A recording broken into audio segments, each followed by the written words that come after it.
Welcome to Time Traveling Team, the weekly podcast where we review every story of Doctor Who right from the very beginning. I'm Tricia. And I'm Paddy. This week we join the Doctor and Sarah Jane as they return to Earth, or so they think, only to get caught up in an android invasion. We will be discussing the Doctor, the companions, and the villains and give you our thoughts on the story as a whole. We'd also love to hear your thoughts on this story. So, as always, to join the discussion, you can check us out at Time Teamp, that's TimeTeamp, on Facebook, Twitter, and Instagram, or you can email us at timetravelingteamp@teamproductions.com.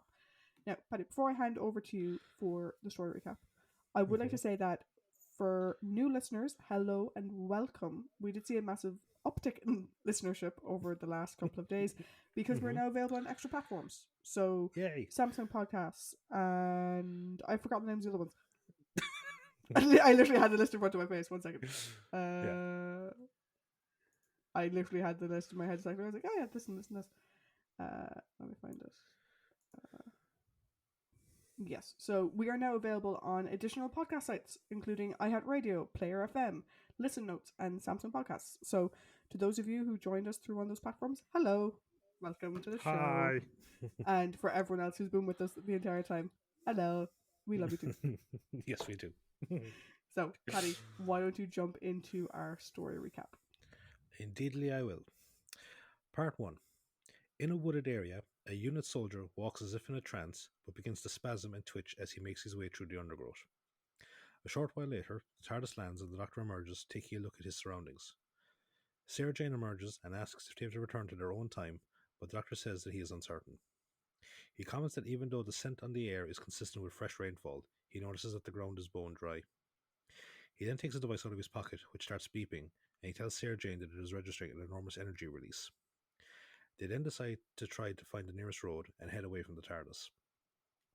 As they make their way through the woods, they fail to spot the unit soldier, but a short while later they come across a quartet of individuals wearing white suits and helmets.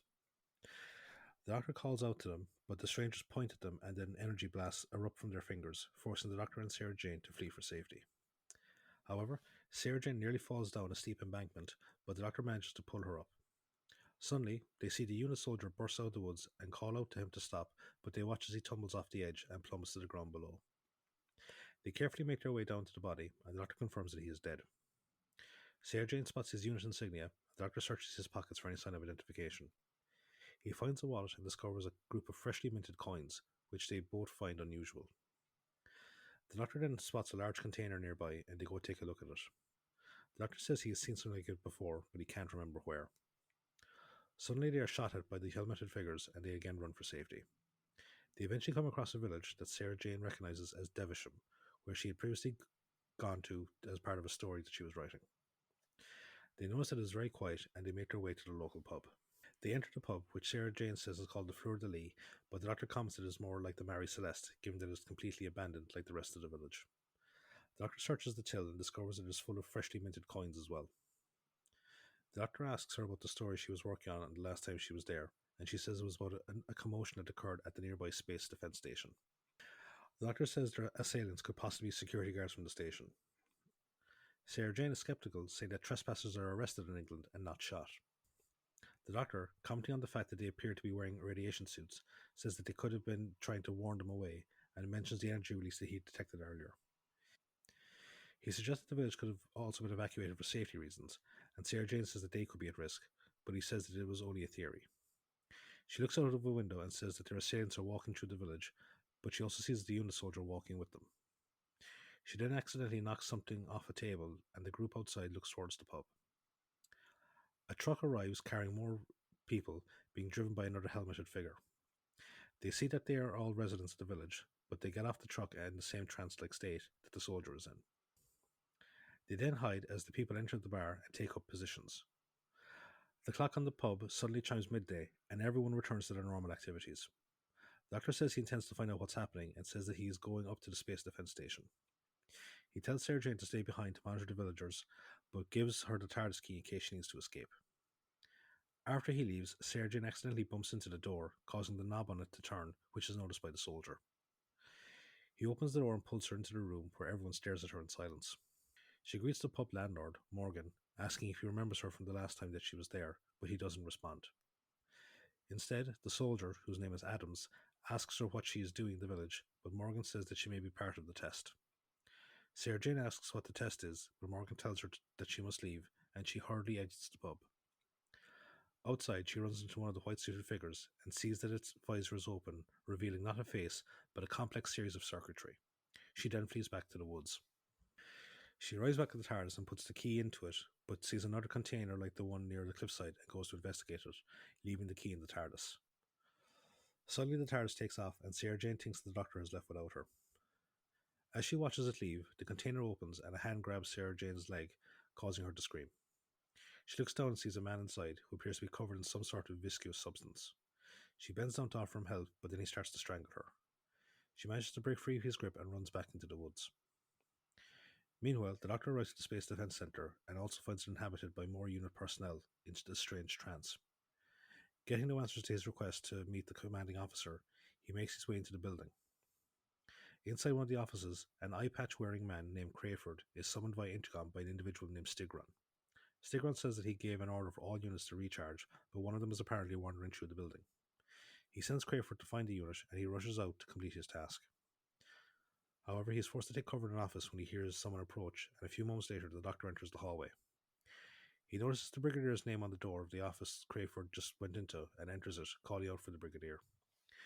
He takes a look around the empty office and starts looking at a map on the table, but suddenly Crayford emerges from hiding, holding a gun. Crayford demands to know who he is, and the Doctor gives him his credentials. Crayford says the Brigadier is in Geneva, and Colonel Faraday is in charge of the complex while he is gone. He then says the Doctor will have to be put into detention until his identity is verified, but the Doctor flips the table and escapes to the roof, pursued by a guard. He avoids gunfire from the security forces on the ground, but he is cornered by a pair of white-suited figures. Unbeknownst to him, Sarah Jane has arrived and follows after him as he is led away to the detention area. She waits until the coast is clear and begins to let him out, unaware that she is being observed by someone from a hidden compartment in the wall. Part 2. The hidden figure closes the compartment and goes to a strange control room filled with alien technology, and from there calls Crayford, asking how Sarah Jane got in. Crayford addresses the figure as Stigron and informs him to the identity of the Doctor and Sarah Jane. Suddenly the alarm goes off and Stigron orders them to be recaptured immediately. Crayford orders the guards to shoot them on sight, but Stigron countermands the order, saying that he wants them to be captured for interrogation to see what they know of the plan of his people, the Kralls. However, Crayford urges him to kill them, saying that it is too risky to keep them alive. Meanwhile, while they are hiding in a storage cupboard, the Doctor informs Sarah Jane about meeting Crayford, but she says that it is impossible, as Crayford is presumed dead after an experimental shuttle he was flying vanished without a trace. Once they are sure the coast is clear, they leave the cupboard and head to the entrance. At the entrance, they run to Benton, but are shocked when he pulls a gun on them. He suddenly sags forward as an announcement from Crayford, who is remotely tortured by Stigron into compliance, comes from the intercom rescinding the kill order. The Doctor and Sarah Jane use the distraction as a chance to escape, and when he regains his composure, Benton orders all available troops to chase them down. However, when he leaves, the Doctor and Sarah Jane sneak back in, but quickly take cover when Crayford and Harry enter the lobby. Crayford orders him to take a group of soldiers to seal off the roads before continuing to search by himself. Once they are alone, the Doctor states his belief that Crayford didn't die on the test flight, but instead returned to Earth with whatever alien entity that abducted him. The Doctor says they need to make their way back to the village so that they can warn the unit HQ in London. Out in the woods, the Doctor and Sarah Jane hurry back to the village, hearing the sound of the tracking dogs following them. Sarah Jane falls and twists her ankle, but says that she can carry on. Unfortunately, she begins to lag behind and tells the Doctor to go on without her, but he refuses to leave her behind. Instead, he helps her up into a tree to avoid detection and takes her scarf to help lead the tracking dogs away from her. He tells her to regroup at the TARDIS and runs off before she can tell him about its sudden disappearance. She then quiets down when a group of soldiers and dogs arrive, but they run past her, following the scent of the Doctor. The trail ends by a river, and Adams, who is leading the party, says that they must have crossed the river. He then splits up his men to search the area, and after they leave, the Doctor emerges from beneath the water. Unfortunately, Sarah Jane is spotted by Adams and his group as she leaves the tree, and they recapture her. Crayford reports her capture to Stigron, who tells Crayford not to capture the Doctor, but instead find him and track his movements. Sarah Jane is then placed on an examination table, and Harry turns on a flashing blue light that scans her brain pattern. Before she passes out, Sarah Jane sees the craggy brown alien features of Stigron. Meanwhile, the Doctor makes his way back to the village and uses the phone box to call for aid, but the line is dead. He tries the phone in the pub, but that line is also dead. He then tries finding another phone but is confronted by Morgan, who claims that the phone lines were damaged by a storm. The doctor again comments on the quietness of the pub, and Morgan says that they have no big custom save for the nights that the darts club play. The doctor then notices that the dartboard is actually brand new and begins to examine it. Unbeknownst to him, there is a camera in the board, and he is being observed by Stigron, who seems impressed by the doctor's deductive skills. Another Kral named Chidaki reprimands Stigron, saying that he is putting their plan at risk with his experiments. Stigron says that further experimentation will allow them to conquer other planets than Earth. He orders Crayford to implement the final phase of the experiment, but Chidaki again says that the doctor is a threat to them due to his knowledge that they gleaned from Sarah Jane's mind. In the pub, the doctor continues to examine it for clues, but tells Morgan, who was watching him, that he's waiting for someone to arrive and he doesn't need to stick around. However, Morgan doesn't leave, but instead answers the phone before handing it over to the doctor. The call is from Sarah Jane, who says that she managed to escape from the Kral base after they finished doing their scan on her. She tells him that he needs to get out of the pub and meet her at the local shop, where she is hiding. The doctor hangs up, but then tries calling an outside line only to discover that the line is dead again. He then leaves and makes his way to the shop. Meanwhile, Chidaki and Stigron continue to argue about the doctor. Chidaki says that the risk is too high that the doctor could somehow manage to take control of the android servitors, the figures in the white suits, and turn them against them. He then leaves when Crayford returns, and Stigron tells him that he will need to be processed to help with an experiment to build an android capable of attacking the Kralls. Crayford said that he doesn't want to go through the process again, but Stigron gives him no choice. Back in the village, the doctor finds Sarah Jane in the shop, and she again recounts her story of escape. The doctor notices that the scarf he took from her is back on her, and he then offers her a bottle of ginger beer, a drink he knows that she hates. Sarah Jane takes the bottle and thanks him for it, before telling him about Harry, who she says is an imposter. She tells him that Crayford and his accomplices have been replacing everyone in the village, but as she is talking, the doctor sees a pair of androids outside. The doctor says that she was actually let go, and that they are most likely being tested for some reason. He wonders why the Kralls are using subterfuge instead of their superior alien technology to conquer the Earth, and then says they need to find the TARDIS. Back on the Kral ship, Stigron subjects Crayford to the processing table in order to manifest a duplicate for one of the androids to replicate. Stigron then destroys the android to show Chidaki that they are not indestructible by using a new weapon that he and his science division have created. Back in the woods, the Doctor and Sarah Jane go back to the site where the TARDIS was. After pretending to be confused by its absence, the Doctor reveals that he knows that Sarah Jane in front of him is an imposter and that they aren't actually on Earth, but in a replicated world. The imposter Sarah Jane pulls a gun on him, but he manages to disarm her and demands to know where the real Sarah Jane is. The imposter struggles to get free, but falls into a divot, causing her face to fall off and reveal the alien circuitry inside. Part 3. The Doctor flees back into the woods as the faceless android shoots at him. Stigron and Chidaki observe the events through the android's eyes, and Chidaki gives out about the fact that the Doctor is now at large. Stigron says that they have no need to worry about him, as their training exercises for the androids have finished and the village will be destroyed in 9 minutes.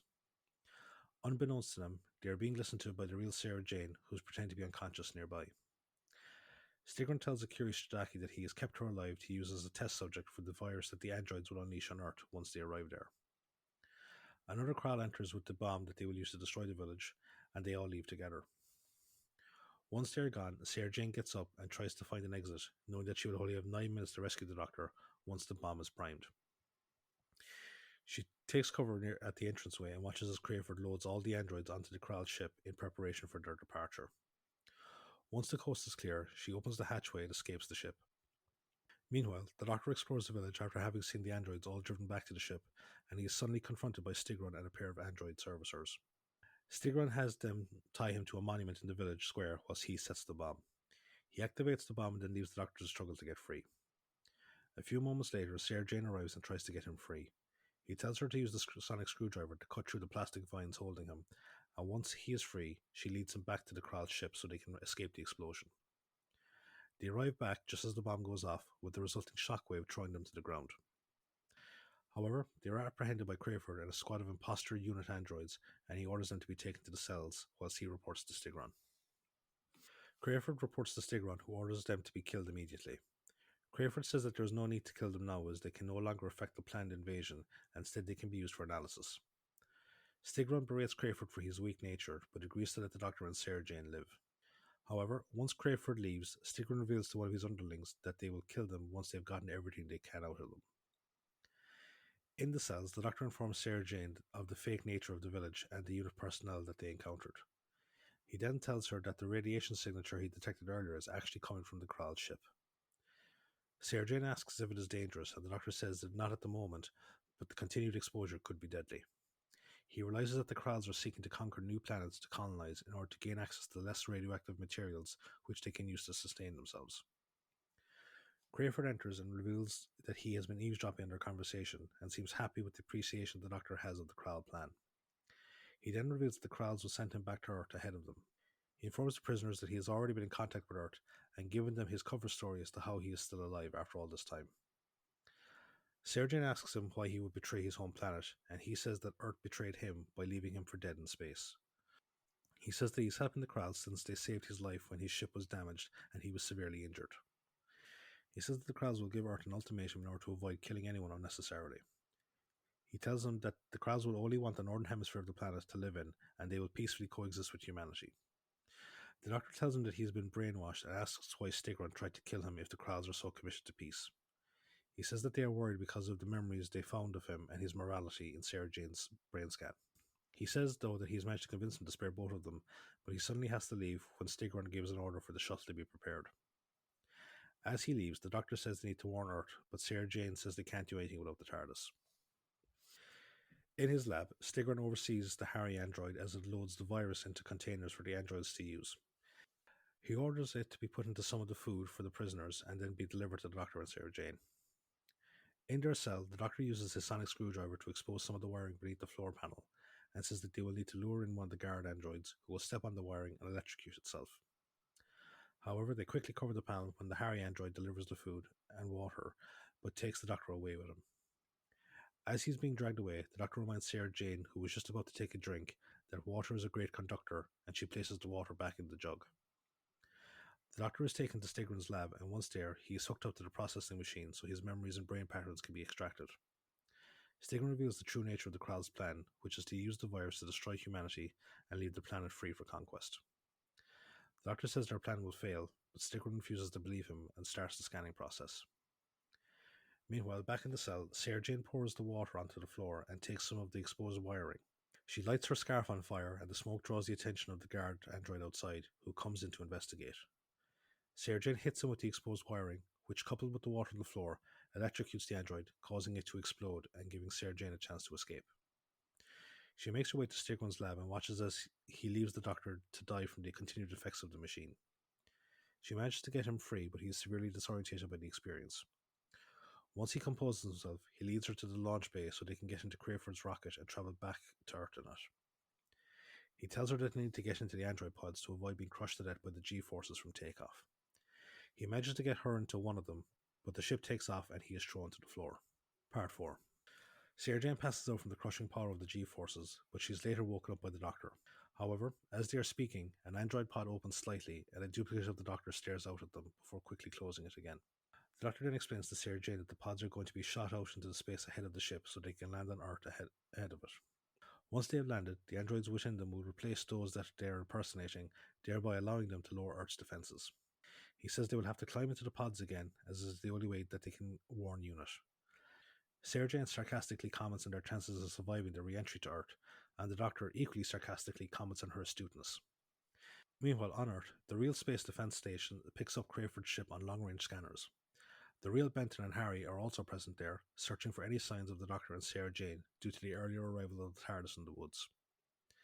They are summoned by the Centre's commander, Colonel Faraday, to join him in monitoring Crayford's re-entry. Faraday contacts him via long-range radio and congratulates him on returning home, but the signal is interrupted by a sudden meteor shower, which is actually the shuttle pods. The pods land in a disused quarry, and the Doctor emerges from his pod uninjured, but can see no sign of Sarah Jane anywhere and goes looking for her. Sarah Jane's pod lands in the woods, and she goes looking for the Doctor and comes across the TARDIS. She sees a pod beside the TARDIS, and she suddenly jumps in fright when the Doctor appears beside her. She says that they should go warn the Defense Centre about the Krall invasion, but he says that they shouldn't do that. The nearby pod suddenly opens, and another duplicate of Sarah Jane emerges from it. The android Doctor tries to grab Sarah Jane, but she escapes back into the woods, and the two androids then set about fulfilling their objective. Meanwhile, Crayford successfully lands the ship, and Faraday goes to meet him with Harry. At the entrance to the defense center, the Doctor arrives and shows his ID card to the real Adams, who he then instructs to inform him if he sees anyone that looks like him. The Doctor makes his way to the control room and is greeted by Benton. The Doctor tells him to patch him through to Harry, and he warns him and Faraday not to go into the ship. Faraday is reluctant to listen to him, but Harry says that they should, and they make their way back to the control room. As they are talking, a technician asks Benton to come with him, but once they are alone, he knocks him out. The technician does the same to Adams when he hears the commotion, and the android Benton takes his place instead. Back in the control room, the Doctor instructs the chief technician to realign the defense center's radar dishes to point into the building itself. The chief technician says that it will cause widespread chaos in the area due to the signal disruption, but the Doctor tells him to carry out the order. Faraday and Harry arrive, and Faraday demands to know what is going on. They go to Faraday's office, and the Doctor tells him about the invasion. Harry says that he will begin a full-scale medical scan of all the defense center's personnel, but the Doctor says that will take too long and produces a small device from his pocket, which he says is capable of detecting the androids. The device suddenly lights up, and he realizes that the real Faraday and Harry were captured before he got through to them. Suddenly, the android Doctor appears holding a gun, but the real Doctor slams the door in his face and then jumps out of the window to safety. Sarah Jane appears and tells him to follow her as the android Faraday places a security alert on the defense center and orders the Doctor to be killed. Sarah Jane asks about the real Harry and Faraday, and the Doctor says that they are up in the ship. He tells her to stay put whilst he goes back to the control room. The Doctor goes back to the entrance where he is stopped by the android Benton, but manages to convince him that he is the android version of himself. He then goes back to the control room, but a few minutes later, the android Doctor arrives and is shot by Benton, but to no effect. The android Doctor makes its way to the control room and shoots the chief technician just as he is about to activate the power for the realigned radar dishes. Crayford appears and is confused as to what is going on. And the android Doctor reveals Stigron's actual plan, but Crayford refuses to believe it. The Doctor tells Crayford that he has been brainwashed by the Kralls, who abducted him from his ship and made him believe that they saved his life. The Doctor proves this by telling Crayford to take off his eye patch, revealing that his eye is fine. Crayford storms away angrily, and the Doctor manages to disarm the android. The android Doctor easily throws him to the floor before setting off the security alarm. The Doctor tries to get to the power switch for the radar dishes, but the android tackles him and the two engage in a fight. The Doctor is easily overpowered by his doppelganger, who again throws him to the ground, but the Doctor manages to reach up and turn on the power switch. The resulting disruption causes all the androids to stop moving. Meanwhile, Sarah Jane has made her way into Crayford's ship and rescues the real Harry and Faraday. Suddenly, Stigron appears and holds them at gunpoint, demanding to know how Sarah Jane survived being sent the poisoned food and water. They are interrupted, though, by the arrival of Crayford, who confronts Stigron over his deceit. Crayford attacks him, forcing him to drop the vial of poison he was holding, but Stigron manages to throw him off and then shoots him dead. Suddenly, the Doctor appears and knocks Stigron to the ground, causing him to crush the poison vial and expose himself to the lethal virus. As he dies, Stigron kills the Doctor, much to the horror of Sarah Jane and the others. However, the real Doctor appears and reveals that he reprogrammed his android duplicate to attack Stigron. Sarah Jane asks him to never do something like that again, and they make their way back to the TARDIS. Once there, Sarah Jane says that she will take a taxi home, but the Doctor says that he will take her instead, and she smiles as they enter the TARDIS. End of the story.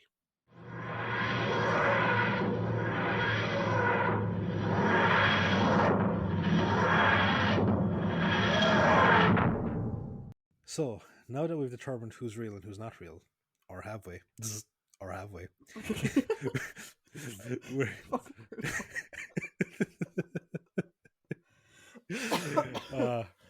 we're going to go to the trivia spot. So, what information do you have for us this week? Cool. So the air date for Android Invasion is the 22nd of November to the 13th of December 1975. The writer for this story is Terry Nation. This is story 10 of 11 for Terry, and his second and final story that doesn't feature Daleks at all. So his previous stories were The Daleks, The Case of Marinus, The Dalek Invasion of Earth, The Chase, Mission to the Unknown, The Daleks Master Plan, Planet of the Daleks, Death of the Daleks, and Genesis of the Daleks. We'll see his work one more time in Destiny of the Daleks. A lot of the Daleks there. Yes. Director for this story is Barry Letts. This is story 6 of 6 as a director for Barry. His previous stories were The Enemy of the World. He did some uncredited work on Inferno, Terror of the Autons, Carnival of Monsters, and Planet of the Spiders. This story had the working titles of The Kralls, The Krall Invasion, and The Enemy Within. Ooh, I quite like that one. I like that one. apparently there was sort of like a rumor that there was a working title called Return to Sukanen or Return to Suknan. But this is actually a second storyline that Terry had submitted that was abandoned. That was actually a separate thing. It's not this Okay. one. Surprising nobody, the story was influenced by the film Invasion of the Body Snatchers. Mm-hmm. I think it's kind of obvious. Originally, a key plot element was going to be that the Krall androids were actually mirror images of the people they were imitating. So they weren't a direct copy, they were a mirror image. Mm-hmm. And that's how the Doctor realized that Sarah Jane, quote unquote Sarah Jane, was actually a robot. It was because it was the mirror of her rather than she drank ginger beer and she wasn't wearing a scarf. Or she hadn't been wearing a scarf. That kind of makes sense because if you think about it, like if they're pulling the images and the brain scans to, like, so for example, like, you know, if they were to do it to me, they would see my impression of you, which is inherently reversed because I always see the reverse. Like, essentially, you won't see the exact same thing as I see you. Yeah. But you know, you could also argue that they also had her body there, so they knew what she looked like. Yeah, true. Yeah. But the mirror concept was actually in the novelization of the story, so that's interesting. Terry Nation envisions that the Kralls were kind of like an insectoid species in appearance. That obviously didn't carry over. Yeah. At all. Nothing like that in what we get. Tom and Liz apparently not the biggest fans of the script. And apparently they rewrote and ad-libbed most of their lines because they hated the script so much. And the entire ending scene was Tom and Liz.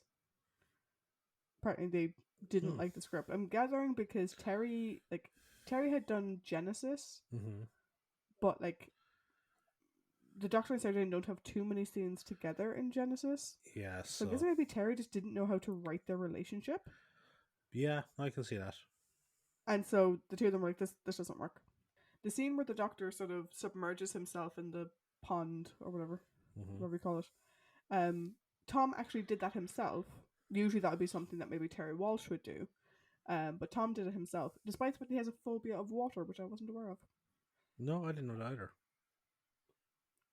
He probably shouldn't have, though, because he did inadvertently swallow some of the water and so had to be taken to a little hospital to have his stomach pumped, which is why his voice sounds husky on some of the location scenes, because he'd had his stomach pumped, which is disgusting. I was wondering why his voice sounded so raspy at times. Yeah. He's like, you can even see it actually, like when he comes out of the water, he's just constantly like spitting out water, trying to not have it. So apparently he actually had swallowed some of it, which is unfortunate. So Barry Letts and Nicholas Courtney have both said in separate interviews that the Brigadier was meant to be in this story, but that Nicholas had committed himself to doing a theatre tour, believing that his time on the show was over, and so the character was replaced with Faraday. Apparently there was another reason for him turning it down and like not taking the opportunity to go back, which was that he had actually been asked to come back for another story that had his part cancelled at the last minute, and he'd given up work for it. And so he was kind of like, well, look, I've booked something, sorry lads, I'm not doing it. But this story now marks the first appearance of Unit without Nicholas Courtney. It is noticeably different. It is very noticeably different. This story also marks the last appearance of John Levine as Sergeant Benton and Ian Marter as Harry Sullivan in the series. Again, they both told Doctor Who magazine in separate interviews that they didn't enjoy the story. John Levine, because none of the other Unit regulars were there. Like, I'm sure John got on very well with Ian, but Ian wasn't a Unit regular, you know? Yeah. Like, he didn't have the rest of the normal Unit crew with him. And Ian basically said that there was no real reason for Harry to be in it. He didn't see the point. Which, not gonna lie. And Ian actually would have preferred if Harry had died saving Sarah to sort of justify his character being there. You know, because that's something Harry would do for his friend rather than just him just being there, because why is he at this random defense station and not back at Unit HQ? Yeah, like the only reason I can think that he's being there is like, See, it's weird because you don't know whether they're there just as a to be on hand at the station or if they're there searching for the doctor. Because But the fact that they have memory prints of them that they got from Crayford yeah, means that it was assumed they would be there. But it also means that, like, Harry was at that defense station 2 years ago, yeah, which doesn't really tie up with the fact that he was meant to be new when the Fourth Doctor came in. It was a nice be like, oh, it's Harry, but it doesn't really tie in. And to be honest, Philip Hinchcliffe himself later admitted that the removal of Unit, or the demise of Unit, if you want to phrase it that way, was handled badly. yeah. He just wanted to move on from the Unit period, and he said that he handled it badly. It was written poorly, and it was just sort of just not done well, to be honest. So on to the rest of our cast.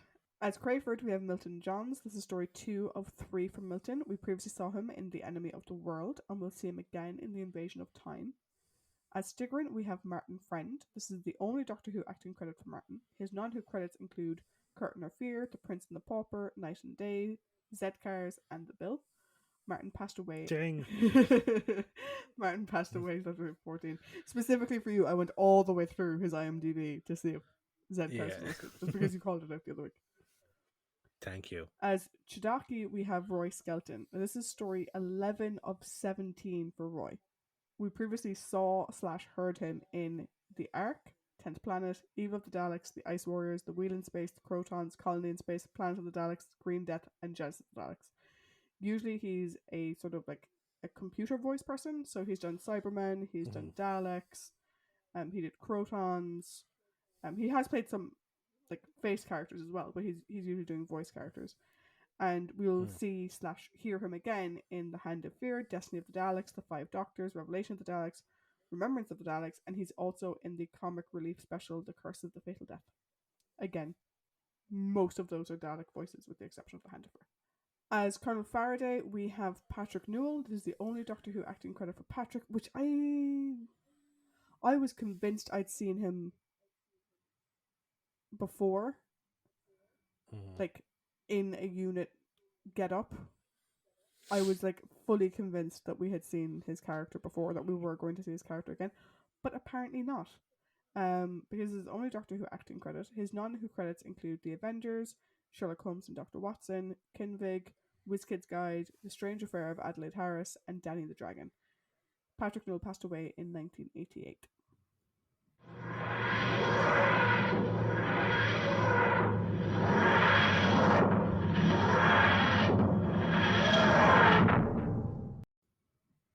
So, thank you very much for the trivia information around this story. You are very welcome. And you made the comment about new listeners. So for new listeners, we're gonna it's the second half or part 3 or whatever we like to determine it for the podcast. Yeah, it is the other aspect of this podcast, which is the character discussion. Yeah. So every story we take a look at the Doctor, the companions, be they the regular companions or the story-based companions, any prominent characters, so those that don't fit into the good guy role nor do they fit into the villain role, and then obviously the villains themselves. So we the Doctor. What are your thoughts on that Doctor? I love that once more we see the Doctor just moving Sarah to where she needs to be. It's one of my favorite things about the way Tom played his Doctor versus John. That John was obviously very, very debonair and very chivalrous in his own way. Tom is just, I need you up there. And he just grabs her and shoves her up into a tree. And I love it because it's just the way that the Doctor is with Sarah, which I think it's brilliant. One of my favorite scenes in this is actually when the Doctor meets up with who, the audience isn't fully sure is the fake Sarah.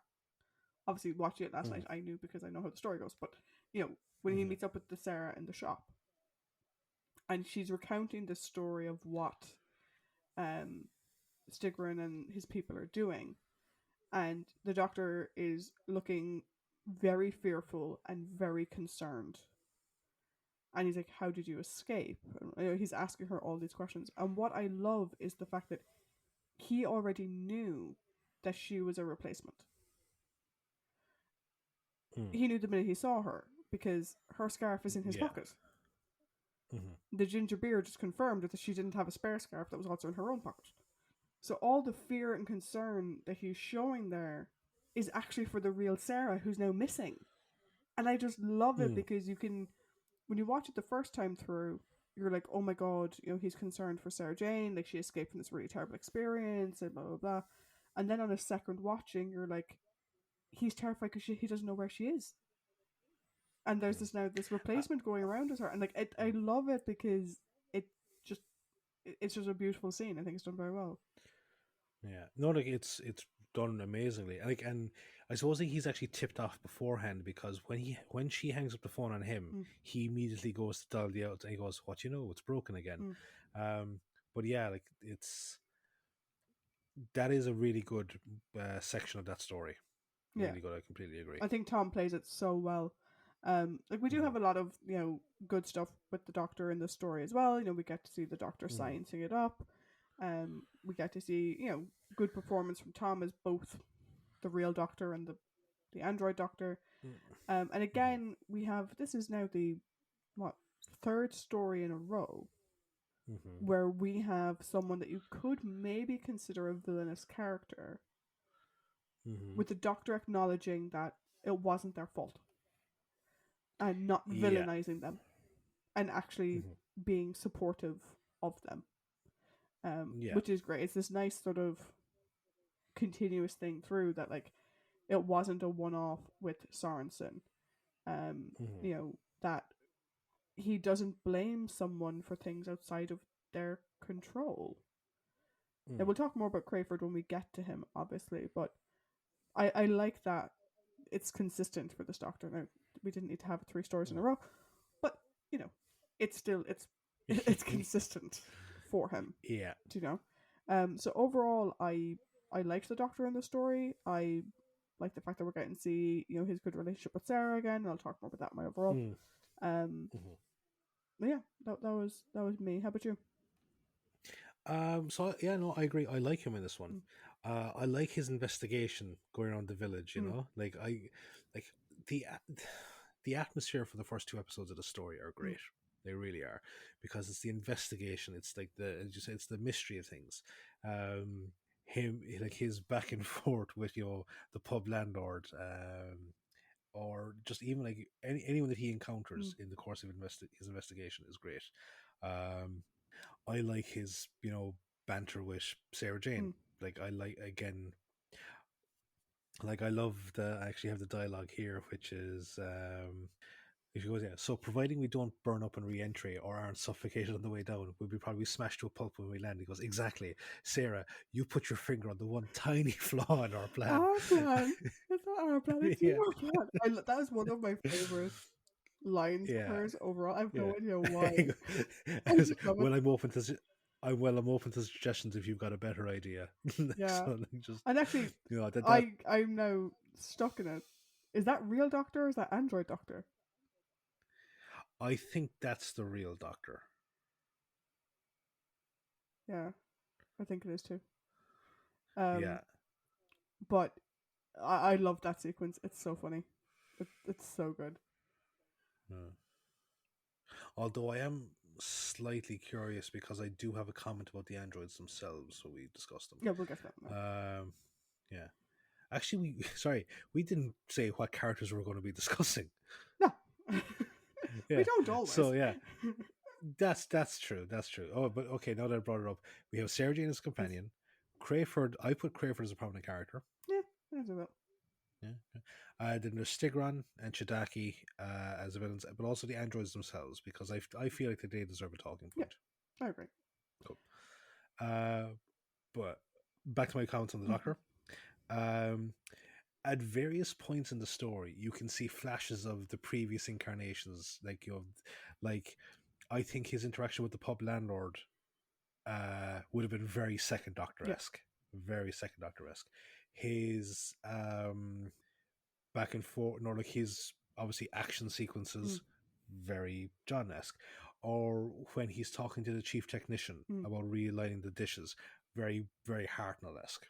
What I think is a very John moment as well is when he comes into the base, the actual base on Earth, Yeah. and Android Benton stops him. Yeah. And the doctor's like, what are you talking about? He's somewhere else. Like, stop that. Like, whatever. That's such a John brush off. That is such a John brush off. Absolutely. It's really, really good. Yeah. But and see, this is the thing, like, while yes, we can see those previous incarnations, it's to the credit of the actor. It's to we would have credited it to John before him and to Patrick Troughton before him as well. It's the credit of the actor to keep their own character while showing these flashes of previous incarnations. Yeah. So what else do I have? I think though the only place where he falls flat is his interactions with Stigrin, with the villains of the piece.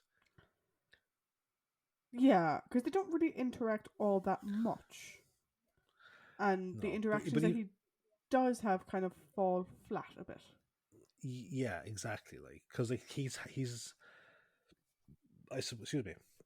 Like, if we're going to go back to last week, he doesn't really interact with Sutek that much, but the interaction is stellar, So I think that's the one part of the story where the Doctor falls flat for me. But that's subject of, like, I suppose, the plot more than anything. Yeah.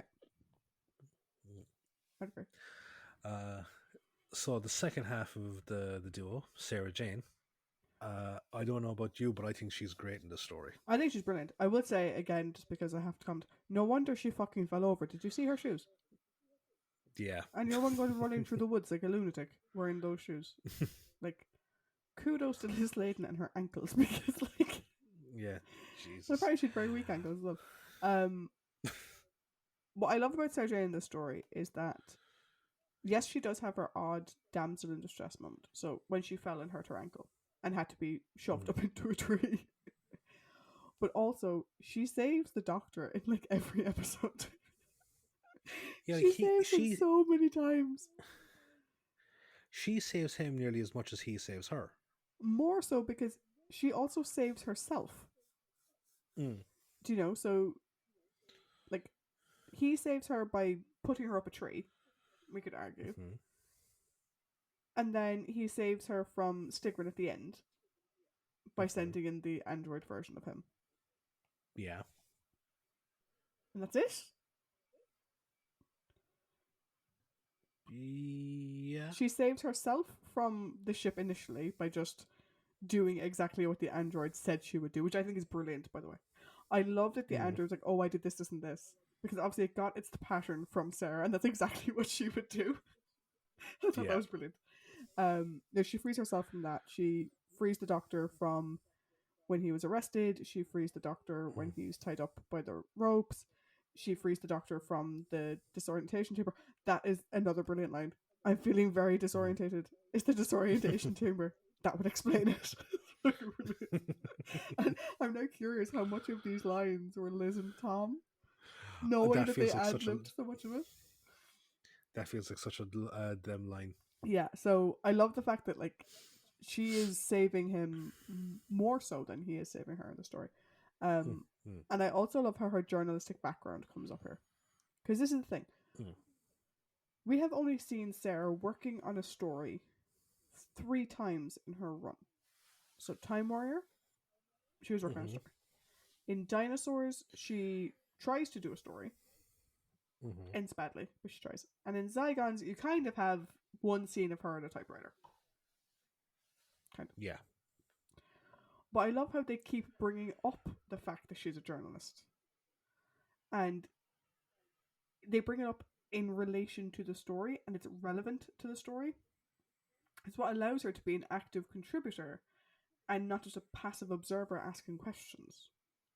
You know, she was the one with the knowledge about Deepsham. You know, she knew all about Crayford and all that kind of stuff, but she knows all this information in a completely believable way. Do you know? Yeah.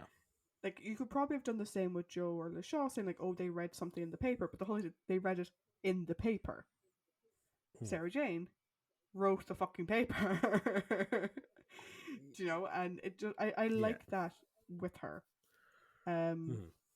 yeah, no, I think she was really good in the story. You know, is it one of her best? Probably not. But it's definitely a good story for her. No, no, like it's not a bad story for her at Mm. all. Like like okay. In terms of as Liz Sladen performance, Mm. it's a fantastic Liz Sladen Oh yeah, performance because if you think about it, she's effectively playing two yeah, roles. Um, I don't know. I actually think it probably is one of her good. Like I think it's a very good performance from Sarah yeah. Jane But like, if we're going, like, you know, overall. is it going to be on my top 3? Oh, in that regards, no. Yeah. But I don't think it's going to be in your No, bottom oh 3. god, no, no, no, no. Yeah, yeah, It is a very solid performance. From Liz. yeah. But is there anything else Cool. about Sarah that you? Um, no, like again, like it's just like she's very resourceful. Like Mm. I mean, like how she picks up on the doctor's thing about the water being a very good conductor of electricity. How she essentially frees herself Mm. from that jail, which is that's a really intense scene as well because all fair credit to the stunt Mm. actor for going through that whole thing where he's like chest panel bursts Yeah. into flame before he explodes. That was Also, I really love good. how she has started, taking random things in her pocket. Which, Yeah. I'm surprised those pants have pockets. But however, because she brings out a load of random stuff from her pocket, and amongst them is a lighter, and we Yeah. know that she doesn't smoke. So why Mm. does she have a lighter in her pocket? Just taken from the doctor, I suppose, like taking little knickknacks. Mm. But no, I like that. So she again, as you said, her journalistic thing helps drives the story forward. Um, I like. We talked about the banter. We talked about her rescue the doctor. I think the only other real thing is that at the end she goes to save Harry. He tells her to stay Mm. put, but she goes to save Yeah. Harry, and I like that because again, it's showing agency of the Yeah. character. So like so. Again, when no, to I suppose to a limited, more limited extent because of the way that the writing is being done over the last couple of Mm. years, that when she does go up to the ship by herself, it's only just we only see a small brief scene of her climbing up the side Mm. scaffolding. But then it cuts to the doctor and like, well, can we please go back to Sarah Yeah. Jane? You know, because I want to see what she's doing. I know that she's going to try and save Harry, but what's the danger there? You Mm. know, so yeah, no, I thought it was a really good performance from her. Yeah. I'd agree. And I agree with you in the sense that, like, you know, you want the doctor scenes because Tom is just brilliant, Mm-hmm. but you always want more of Sarah Jane as well. Not because they're not Mm-hmm. giving you enough, because what they're giving you is so good, you want more of it. Yeah, like there's so many like the one just randomly just popped in my head now was like, do you remember Joe in Planet of the Mm. Daleks? Like I want to see what Joe's doing. Please go back to Yeah. Joe. Please go back to Joe. That's what you want. Yeah. You know, you want equal agency. Like you want equal amount of intrigue for both characters. Um, or whatever, however many Yeah. members are on the ship. Yeah, we don't even have to go back as far as Joe. I mean, like Harry in Sontaran Experiment. Yeah. Yeah. But anyway, up next we have our prominent character of the piece, which is Crayford. I don't have too much to say about him. I have always been torn on him as a character. Because, yes, he was tortured for years and brainwashed. And you can tell, I mean, all of the replicants, let's call them replicants for lack of a better, so all of the replicants that they created, they took from Crayford's mind. And now it's one thing to make a duplicate of someone when you have their memory scan, but to create someone from someone else's memory of them. Yeah. And not only to create the person, but to create the village and to create the station and to do all of that. They pulled all that from his mind, which must have been absolute agony. And like he even cries out at one point, begging them not to do it anymore. However, and he's brainwashed, that's fine. He does also just want to kill off the Doctor and Sarah at the beginning. Yeah. So I'm like, I feel for you. I do. But like, because even Stigrun calls him on it. Mm. Like when the bad guy is calling you on your like fucking bullshit. Kind of begs the question, really, Mm. of your motive. Mm. And I don't know if it's just that part Um, was badly written. Do you know like the explanation of why he wanted them killed off at the beginning? You know, because the fact that Stigrin doesn't, and he does so badly. I don't know if it's just the mm. resolution for that was badly written. I think it's. I think the characters is really written inconsistently. Mm, It really is. Also, I had like kind of just like going through my, when he takes off the eye patch at the mm, end and he reveals that he's IDR, and I was going like, for fuck's sake, man, like you would know that your eye was intact underneath the eye patch, and I can speak from experience yes. because I had to wear, I had to wear an eye patch for, I think it was like 4 or 5 weeks because of my Bell's Yeah. palsy. But then it lies, okay, the brainwashing Mm, would probably potentially overwrite the sensory side of yeah. things. What I But think would have then, made that yeah, scene better is that he takes yeah, off the eye patch, he sees a gaping hmm hole, and the doctor's like, look deeper. that would have been perfect. That would have That's made what I sense. thought happened, but apparently that Yeah, just happened in my mind. It didn't happen in yeah, reality. no, that would have been a way better. But in terms of his inconsistency, like his motivations are inconsistent, Mm, like because like he's very, we have to kill them, we have to kill them, yeah. and then like it's like, Earth betrayed me, they left me for dead, and you're interrupting, we have to kill them because they're going to stop our grand plan to conquer the Earth. But then it's like, oh no, the Kralls just want to cohabit peacefully. It's like everything's going to be fine. No one's going to die. Like it's all fine. I'm like, wait, hang on a sec there now. Like it's either peaceful cohabitation, at which point you shouldn't be wanting anyone to Yeah. die, or Earth fucked me over, kill anyone that will stop us. Yeah, and that's where It's that's where I'm stuck with this character because I mean it could be that all of the torture and pain maybe he's just a schizophrenic, very possible. but they Very just possible. present it as kind of badly written. You know, I Yeah. think the script Because could his sections could have done maybe one or two more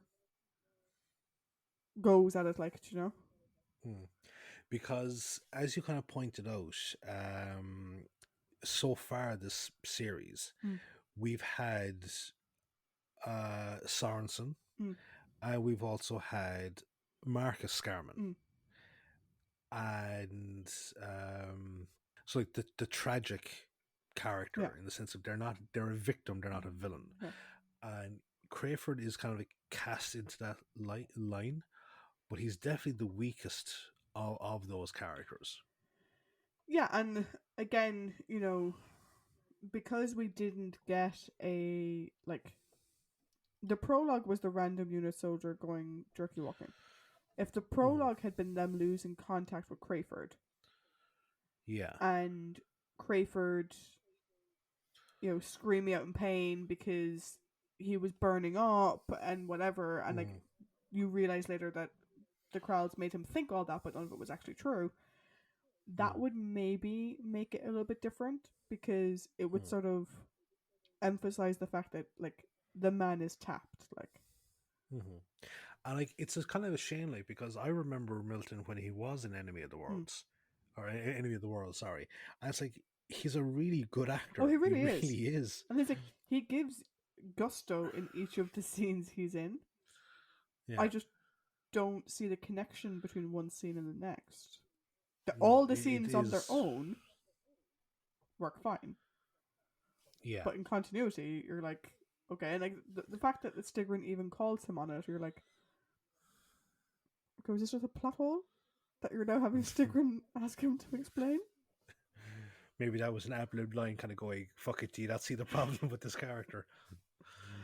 Maybe. Maybe. So I suppose, speaking of the villains, we had the androids, Chidaki, and Stigrin. Yes. So normally we do like an ascending order of lowest to highest Mm. villains. So I would say maybe androids, Chidaki, and Yeah, Stigrin. I'd agree. Um, my big like the androids themselves look is like they're meant to be just copies Mm. of uh the other real characters. My again, kind of like with Crayford, they're very inconsistent because like in the confines of the story, they just seem like they're badly designed. Because for me, I find it difficult to imagine that they'd have no way of identifying each other as androids, Yes. and also that like they would talk to each other as if they were the real people that they were impersonating, when we've seen that they have like this monotone, like when the Dr. Android confronts Sarah Jane in the woods, Mm. and he's like, we no, we won't be doing that. And then when he talks to the android Sarah Jane, we have work to do, and it's very monotone, very Mm. robotic. But then, like when the actual doctor tricks Benton, and then 2 minutes later, the android doctor comes in with the same thing. It's like, why are you performing as the doctor when you know that the actual Benton is unconscious? I think the difference there, and this is the only way I can explain it, is one is in the test environment where Mm, they're like, we should all be androids, and he's not. He's being like, say, if you take the pub scene for example, where they're all yeah, kind of like, what the fuck is that? Who's he? yeah, What's he doing? Where it's like that's in the test environment where they're practicing and they're play acting mm, at being the characters. yeah, But the scene that you called it there at the end, where the doctor comes through, talks to Android Benton, goes off, and then Android Doctor comes in and says the exact same line and walks off. At that point, they're fully activated. They are yeah. replacements. They are meant to act like the real characters. That's the whole point. Mm, So I think it's their programming that's like, when you're on Earth, you are in character. Fucking end of. mm, And that's the only way that I can sort of explain it, is that you have the mm. test environment versus the live The environment. real environment. But okay, I can kind of I can buy that. Because all that was coming to my head was just like the human Cylons from the Yeah, Battlestar, yeah, that type of thing. But I would find it very hard to believe like that the androids would have no way of identifying each other. Like yeah, that is that's weird. that's a serious design flaw. Yeah. One thing I will say is that, like, so we actually have two sets of androids, because we have Mm, the replacement android. Actually, I would almost say we have three. So we have mm. the replacement androids that are made from Crayford's mind. We have Yes. the Sarah and Doctor androids, who are made from Sarah Jane and the Doctor, from their own memory Hmm. patterns. And then we have the android guards, The servicers, yeah.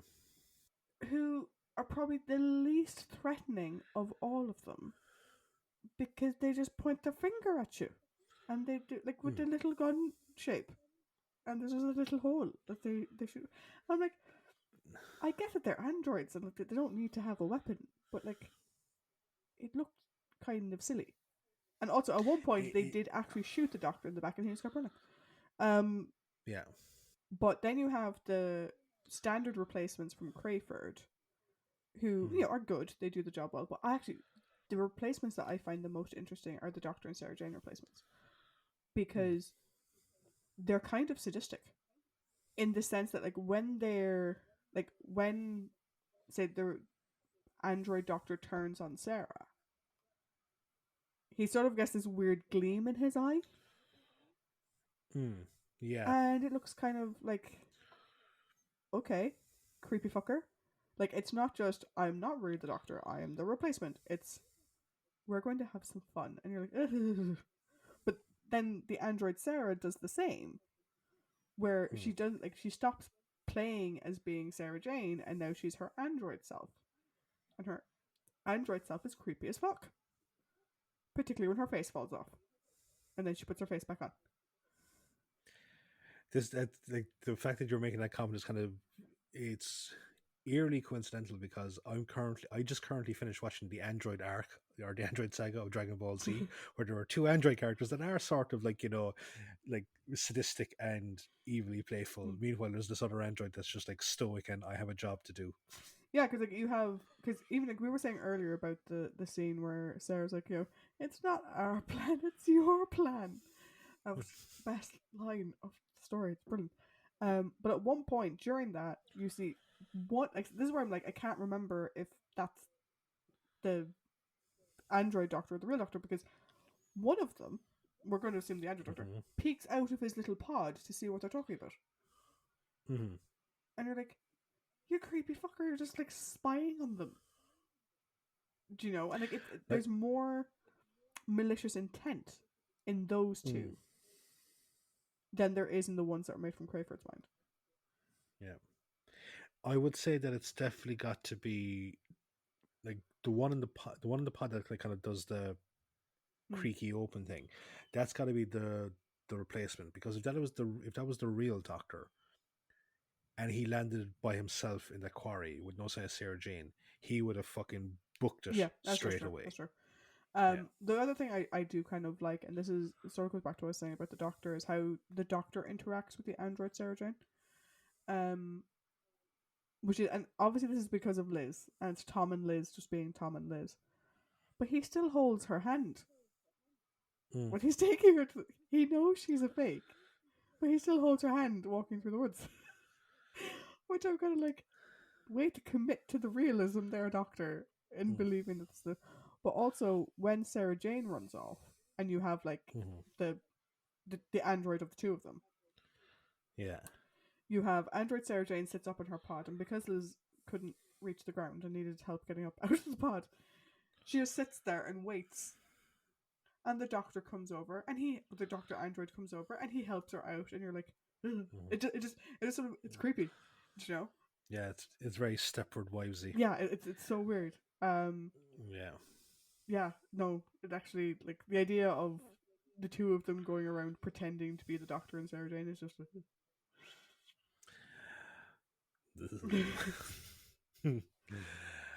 Cool. So now we have the Kralls. yes.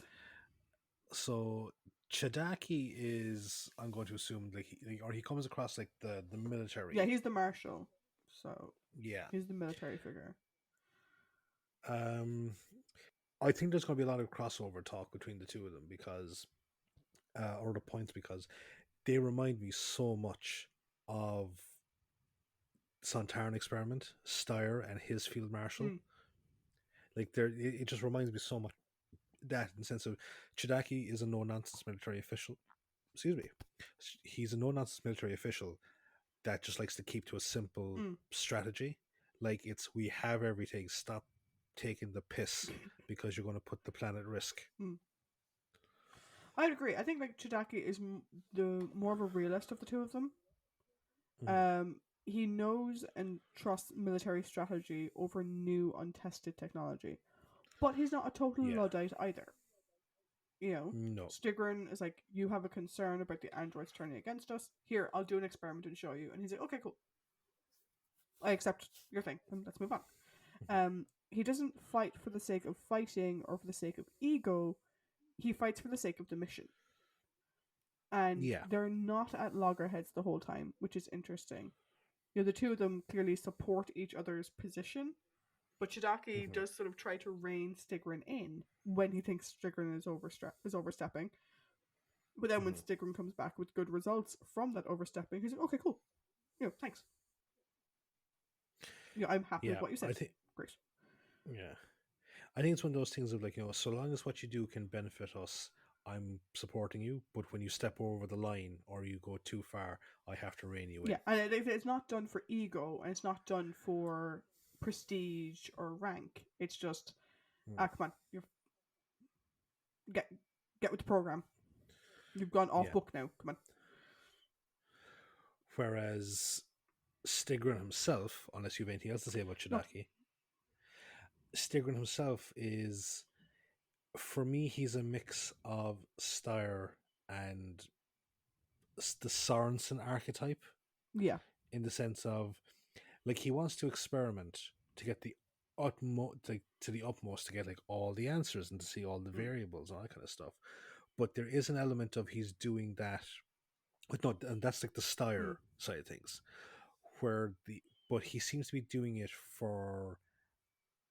to basically cement his legacy as like this great scientific and technical hero of the Kral people, which is the Sorensen archetype coming into it, I think as well. I mean, like, I'm trying to think of who is the best comparison for it. The only one I can think of is Davros. There's a bit of a sadistic pleasure in it as well. Oh, yeah. Do you know, like, you have the, you know, science for the sake of science. You also have science for the sake of me, and then Hmm. you have cruelty through science because it's fun. Yeah, he does seem to kind of like poking and prodding Crayford. Like the way he treats Crayford is sickening, and that's probably the one thing where my feelings towards Crayford do go towards pity is Hmm. in the way Stigrin treats him, and particularly the way he treats him at the end when you realize that he's been playing him this entire time Mm. and loving it. Again, he gets great Yeah, joy out of it, which is sadistic and creepy as fuck. yeah. Um, I will say though that he's probably more common sense knocking around in his big giant head than like some of the other evil scientists that we've seen. Hmm. He isn't going off the rails with his experiments. No. He still has a central goal in mind, Hmm. and you know he knows that like if someone's doing like, oh, but what about this, he's like, okay, well, I can prove that that's not a thing, so I'm just going to show you that's not a thing. Cool, it'll be good, let's move on. So in some ways actually himself and Shiitake work really well together. Hmm. Like he's not as you say, he's not an insane evil scientist, but he is an evil Yeah, he's scientist. an evil scientist, but he's not insane. He's Hmm. scary and creepy and sadistic, but not completely off the rails either. You know, No. which in some ways actually makes his sadistic nature more creepy because he knows he's I doing it. They kind of come across a bit like in a okay, go with me on this, right? But in a way, they kind of come across like Gul Dukat and Garrick. Like if Garrick was still in the Obsidian Order. Mm. Yeah, In, I was going to say that like a weird mirror image of Doc John and the Brig.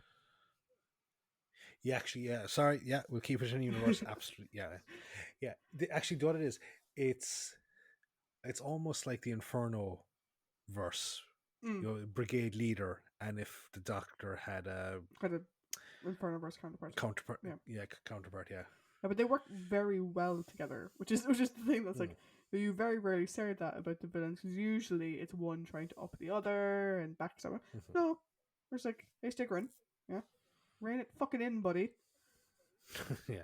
Okay, but what if I prove to you that it'll work? Okay, you've got 5 minutes. Okay, Mm. fair dues. Cool. Let's move on.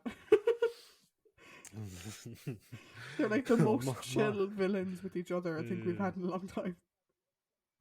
oh, mom, come on, 5 more minutes. I was like, okay.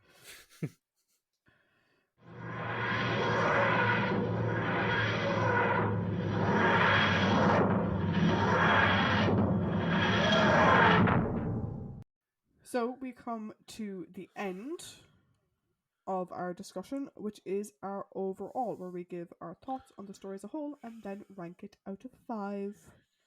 So, Yes, we do. Paddington, I think I've been going first for a little while, so why don't you go first this time?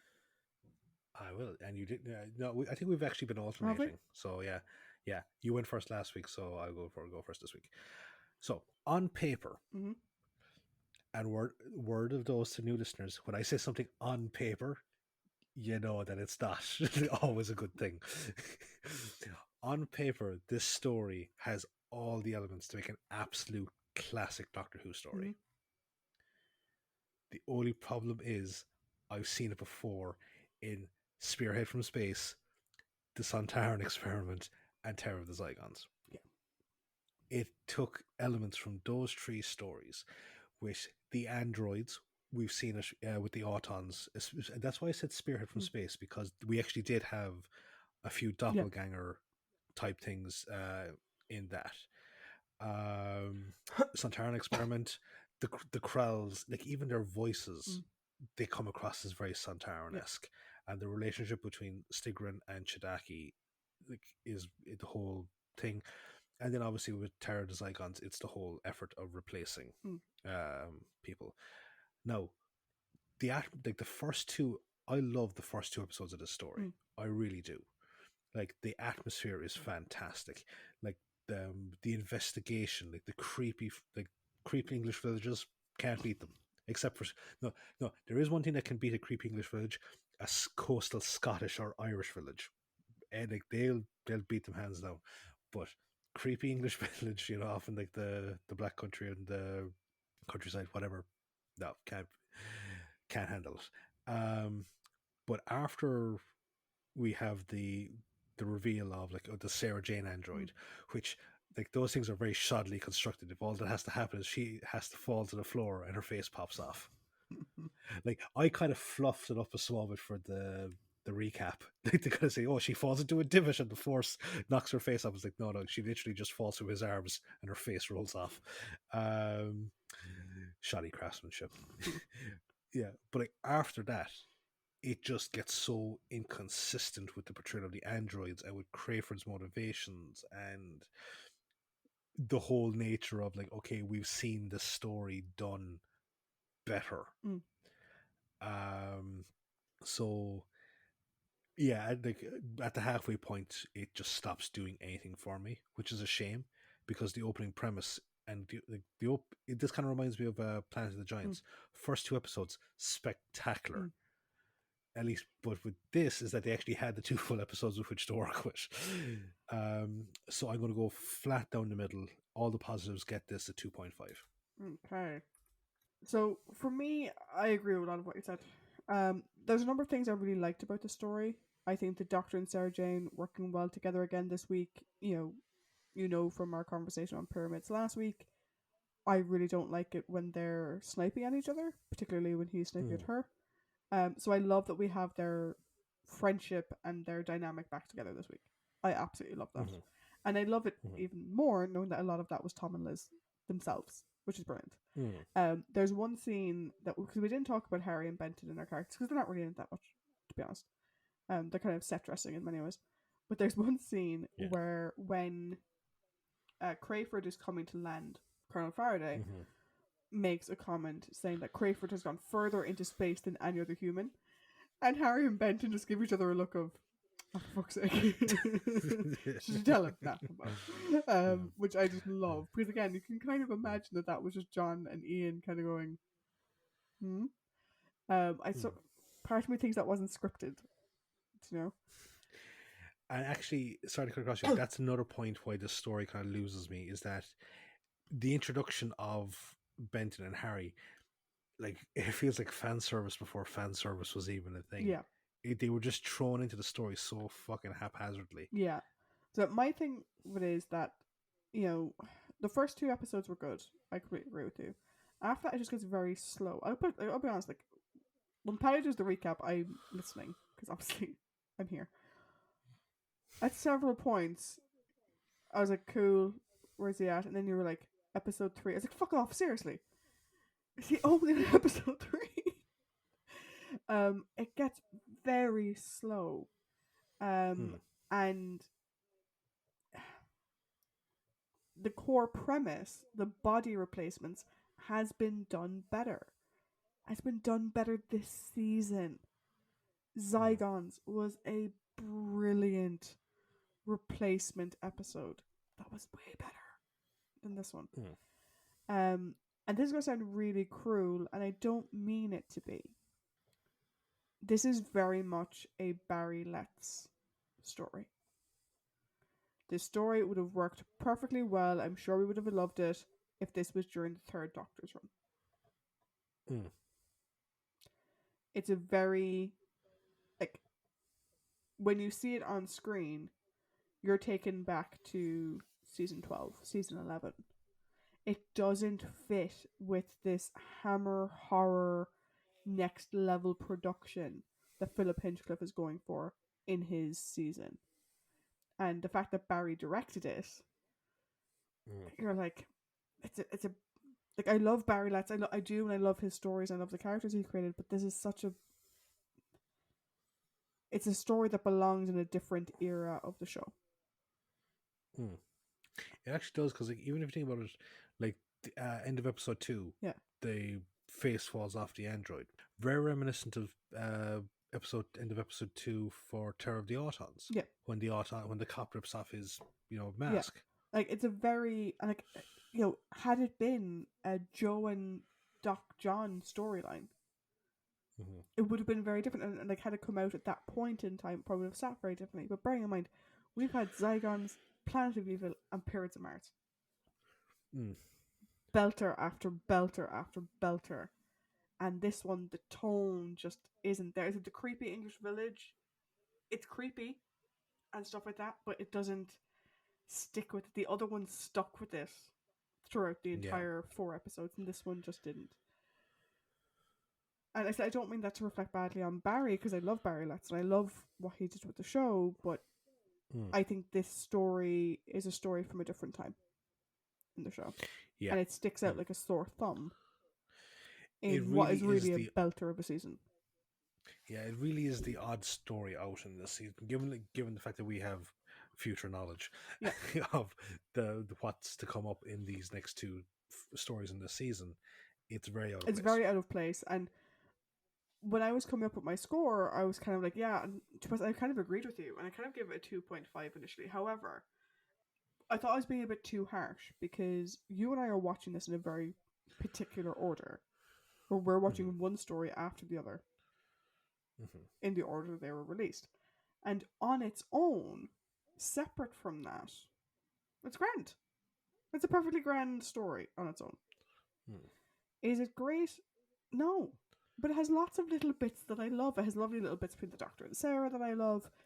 And, the premise is good and stuff like that. So I couldn't justify a 3, but 2.5 I felt was being a little bit harsh from my perspective. So Hmm. I went 2.75, which is slightly below average, but better than that. Hmm. I was going to Yeah. give it a 3 at one point, and then I was like, is this just me trying to not tank the season? I think, on its own, it's grand. It's grand. It's not great. It's grand. And if I compare it to, say, something like Death to the Daleks, which you also gave a 2.5, like, I think this is way better than Death to the Daleks in terms of a story. Yeah. Um, Yeah. I gave Death to the Daleks a 2. I gave Revenge of the Cybermen a 3. Actually, I gave Revenge of the Cybermen a 3. I fucking Yeah. hated that. Well, I hated large Yeah. portions. Like, yeah, I don't know. I'm kind of on the fence now because I initially wrote down 2.5, then I changed it to 3, and now I'm trying to play the middle ground with 2.75. So I'm gonna go back to my 3 because I changed it to 3 for a reason. I'm gonna stick with it. I think it is a perfectly good story.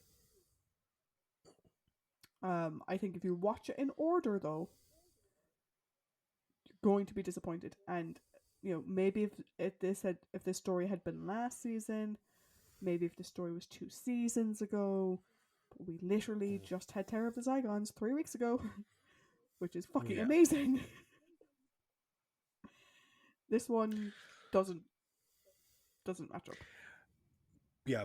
Putting these two stories in the same season it's not a good format. Yeah, and It's like not. me and Paddy were sort of talking, off air and stuff over the last couple of weeks about, oh, like how did we think season 13 was going to go? And obviously, like, it's running very high. Like, we both had 2 5s already, and we're like, oh my god, this is going to be the highest rated season. And we're like, oh, are there any clunkers? And we both kind of looked at each other and we're like, well, there's Android, like. Yeah. But we were like, no, like, let's go in with an open mind. We've had other stories that we thought, maybe we wouldn't score them highly, and we actually did. Mm. But this is the wrong season for it. Hmm. That's my belief. And given how long Mm. it used to sometimes take Terry Nation to write things, I have a funny feeling he wrote this for like the start of season 11 and just didn't get around to doing it until now. uh, So, what has that done to our averages? I hear you cry. Well, I don't, but I imagine you crying. So, before today, your average for season 13 was 4.83, and mine was 4.92, which is near perfect. yeah. Now, your average is 4.25, and mine is 4.44. Still good, but given the fact that we were 4 stories in and we've both given 2 5s already, not really riding as high as it was. But we still have 2 more stories left. Yes, we do. So we've Brain of Morbius and Seeds of Doom. So can that bring it back up? Currently, for you it's different, but like currently season 13 for me is 0.01 behind season 11, or season 12 rather. So season 12 was 4.45 and this is currently 4.44. So I think it'll be interesting to see the next 2 stories. Can they bring it up and maybe end this season as our highest overall? Although it's competing with season 7. Yeah, season 7 was very good. Season 7 is fantastic, even though it has its own clunker. That clunker is better than this clunker. Yeah, that clunker was at least good. Yeah, it was higher than average good. Yes, we just had personal issues with some of the characters in it. Yeah, exactly. But that brings us to the end of this episode. Do you know what's really? It's kind of sad. So, I don't know. I would need to go back and look at the metrics for this, including the recording of the recap, the in between conversations that you and I have had that will be removed, and all the mistakes we've made. An hour and a half. It's only an hour and a half. Yeah. It'll be But you see, this is the thing that I've noticed, right? Is that we recapped Marco Polo, a 7-episode story, and that was like, I don't even think that was an hour and a half. That's true. Although your recap style has changed, as anyone who listened to our test run through pyramids last week can attest to. We know who Paul's favorite is because I sound like a 1960s radio announcer and you're immaculate. Thank you, Paul. But anyway, like we said, we still have 2 more stories to go this season. So next week is the Brain of Morbius. Yes, the Mary Shelley influenced Brain of Morbius. So join us then to hear our thoughts on that one. Bye. Bye.